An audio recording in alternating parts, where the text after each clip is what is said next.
जैसे कि last episode में हमने देखा कि जियान ने यूजी को विदा कर दिया था और यूजी नैनरैन को लेकर सियामा एम्पायर छोड़कर चली गई है। अब यूजी का चैप्टर यहाँ हमेशा के लिए जियान की लाइफ से क्लोज हो गया है और अब दोनों अपने अपने रास्ते निकल गए हैं। जियान दो हैंग पर जल्द से जल्द पहुंचना चाहता है और इसके लिए वो पहाड़ों में कल्टीवेट कर रहा है, क्योंकि सोल हॉल के हर एक आदमी की स्ट्रेंथ कम से कम 2 सॉन्ग की तो होगी ही। और अगर जियान को अपने पापा और टीचर को बचाना है तो उसे 2 सॉन्ग की पीक पर पहुंचना ही होगा। वो फिर जी जूनियर की बातों को भी याद करता है कि उसने कहा था कि जियान को 2 सॉन्ग की पीक पर पहुंचना होगा और तभी वो वापस जी जूनियर के पास आ सकता है। इसका मतलब जी जूनियर की गू फैमिली में जरूर बहुत ज्यादा ताकतवर लोग होंगे।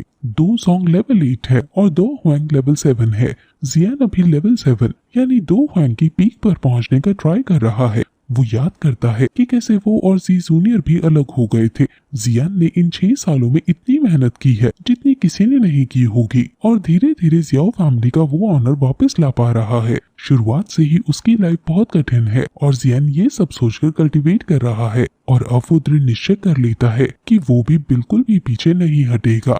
जियान अब रात को अपना भेस बदलकर जियाओ फैमिली में जाता है और वहाँ के महल में हमला कर देता है। जैसे ही वो अंदर घुसता है कई सारे एक्सपर्ट योद्धा वहाँ आ जाते हैं जो बड़ी यूनिक और पावरफुल स्टाइल में जियान पर हमला करने लगते हैं। जियान उनसे लड़ता है और उनकी फाइटिंग स्किल्स को देखकर काफी इम्प्रेस हो जाता है। वो जियान पर अलग अलग तरह से हमला कर रहे हैं और एक बार तो जियान के लिए भी बचना मुश्किल हो जाता है, लेकिन जियान उन सभी को लास्ट में पछाड़ देता है।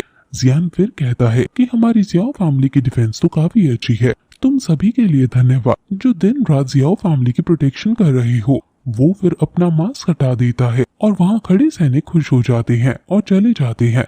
अब वहाँ जियान के भाई आते हैं और जियान उनसे कहता है कि तुमने डिसाइपल्स को काफी अच्छे से ट्रेन किया है। जियान फिर अपने भाई को एक पिल देता है और कहता है कि ये ग्रीन नीदर लॉन्गेविटी पिल है और ये पिल काफी लंबे समय के लिए लाइफ डेफरिंग पिल के साइड इफेक्ट्स को हटाने का काम पूरा कर सकती है। लेकिन अगर हमने पूरी तरह से लाइफ डेफरिंग पिल के इफेक्ट को हटाना है तो 10 साल के अंदर अंदर तुम्हें 2 हैंग को ब्रेक करना होगा। जिस पर जियाओली कहता है कि मैं तुम्हारी एक्सपेक्टेशंस पर जरूर खरा उतरूंगा। वो फिर जियाओदिंग से कहता है कि वो कल प्रेसिडेंट फामा और बाकी सभी मेजर फैमिलीज के हेड को बुला ले, क्योंकि अब हमें अपने न्यू फोर्सेस की बात उनसे कर लेनी चाहिए। जियाओदिंग पहले अपने भाई की हेल्थ देखकर कि जियान रिकवर हो गया है बहुत खुश होता है और अब ये तीनों कल का वेट करने लगते हैं। अब कल सुबह हो जाती है और सभी मेजर फैमिलीज के हेड वहाँ आ जाते हैं और जियान वहाँ आकर सभी को ग्रीट करके उनका धन्यवाद कहता है कि वो यहाँ आए।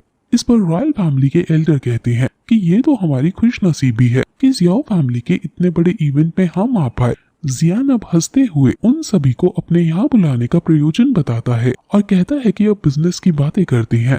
अब क्योंकि यूनलैंड सेक्ट डिसबैंड हो गया है और हम सभी को राहत मिली है, लेकिन जियामा एम्पायर को एक एम्पायर के पर्सपेक्टिव से काफी लॉस हुआ है। जियामा एम्पायर ने अपना सबसे शक्तिशाली सेक्ट खो दिया है जिससे आउटसाइडर की नजर हम पर है।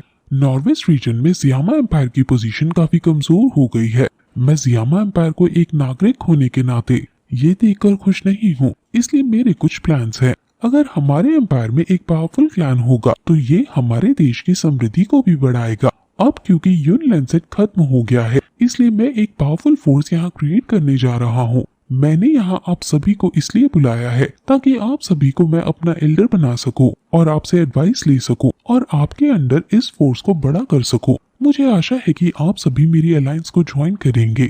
नलन फैमिली का हेड कहता है कि तुम चाहते हो कि हम तुम्हारी अलायंस को ज्वाइन करें। मू फैमिली भी कहती है कि तो ये मिस्टिक क्लाउड सेक्ट से अलग कैसे है।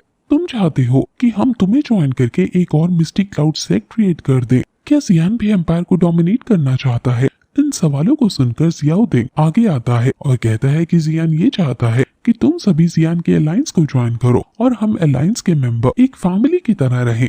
अगर कोई किसी एक को मारे तो अलायंस के सभी मेंबर्स उसके बिहाफ पर उस दुश्मन को मारे। यानी एक तरह ये जियान नाटो की फॉर्मेशन कर रहा है। आप सभी के एम्पायर में तो काफी प्रेस्टीज है, लेकिन बुरा मत मानना, आपको एम्पायर के बाहर कोई भी नहीं जानता है। जो भी आपकी ग्लोरी है, जो भी प्रेस्टीज है, वो सिर्फ एम्पायर तक ही सीमित है और ये बात फॉरेन इन्वेडर्स को बढ़ावा देती है और हमारे जियामा एम्पायर को इससे खतरा है। अलायंस फॉर्म होने से हर एक अलायंस के मेंबर को एक दूसरे के स्किल सीखने को मिलेंगी, एक फैमिली क्रिएट होगी, अलायंस में नया ब्लड आएगा, नया जोश आएगा और अलायंस के सभी डिसाइपल्स को बेस्ट ट्रेनिंग दी जाएगी। जो आप सभी को फ्यूचर में इससे प्राप्त होगा वो बहुत ज्यादा होगा। आइस एम्परर को ये काफी पसंद आता है और वो अलायंस में जुड़ने के लिए एग्री कर देते हैं कि उनकी मिडिल फैमिली इस अलायंस में जुड़ने को रेडी है। इस पर मू फैमिली का हेड जियान से पूछता है कि अलायंस में जुड़ने पर हमें क्या प्राइस पे करना होगा, जिस पर जियान कहता है कि अलायंस में जुड़ने के बाद हम सिर्फ फैमिली होने का दिखावा नहीं कर सकते, हमें असल की फैमिली बनना होगा। और आप सभी ये मत सोचो कि सारी बार इसमें जियाओ फैमिली के पास रहेगी।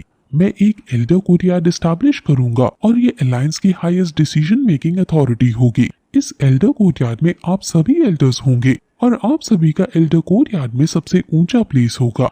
अब मू फैमिली के लोग भी जियान के अलायंस में जुड़ने के लिए मान जाते हैं, क्योंकि भले ही उन्हें नए बच्चे जियान पर भरोसा ना हो, लेकिन आइस एम्परर पर उन्हें पूरा भरोसा है कि फ्यूचर में वो कुछ गलत नहीं होने देंगे।